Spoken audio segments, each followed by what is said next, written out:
હર હર મહાદેવ મિત્રો, સરસ મજાની સવાર પડી ગઈ છે ને સવારના વાગ્યા ચા તૂટીને હવે આપણે આવવાનું છે ચાય પીવા.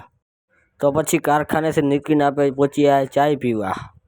ચાય પીને આપણે પહોંચ્યા કારખાને. આજે આપણે કારખાને શું કામ મળે છે એ જોવાનું છે.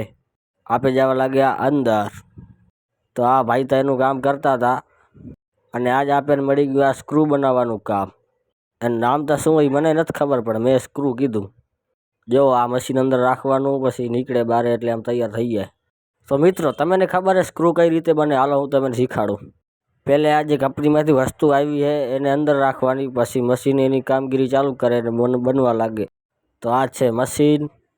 પહેલાં મશીન ખોલવાની, પછી ફુવારો મારવાનો, એમાં જે કાંઈ કચરો હોય કાઢી લેવાનો, પછી અહીંયાથી એક પીસ ઉપાડવાનું, મશીનમાં ફિટ કરવાનું, પછી આગળનો દરવાજો બંધ કરીને મશીન ચાલુ કરી દેવાની. આ ભાઈ તાજી ફિટ જ કરે હેરા, થયું કે ના થયું? તો મિત્રો, પીસ ફિટ થઈ ગયું છે અને દરવાજો પણ બંધ થઈ ગયો છે. મશીન થઈ ગઈ છે ચાલુ. મશીનની પ્રોસેસ ચાલુ છે.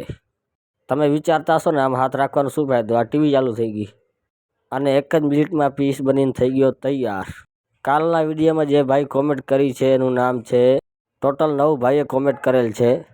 પહેલા ભાઈ છે મયંક આહિર, બીજા ભાઈ છે કેએસ દરજી, ત્રીજા ભાઈ છે ગોકુલ યાદવ, ચોથા ભાઈ છે અમન દરજી, પાંચમા ભાઈ છે પિયુષ આયર, છઠ્ઠા ભાઈ છે રવિ આહિર, સાતમા ભાઈ છે ભવ્ય આહિર, આઠમા ભાઈ છે બરારિયા શ્રેયાસ, નવમા ભાઈ છે અરવિંદ રબારી.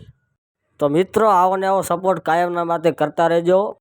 તો ભલે મિત્રો, આજનો બ્લોગ અહીંયા જ પૂરો. આવા નવા વિડીયો માટે લાઇક કરો, શેર કરો, સબસ્ક્રાઈબ કરો અને તમારા ભાઈને સપોર્ટ કરો. જય ગૌ માતા, જય ગોપાલ, જય શ્રી રામ.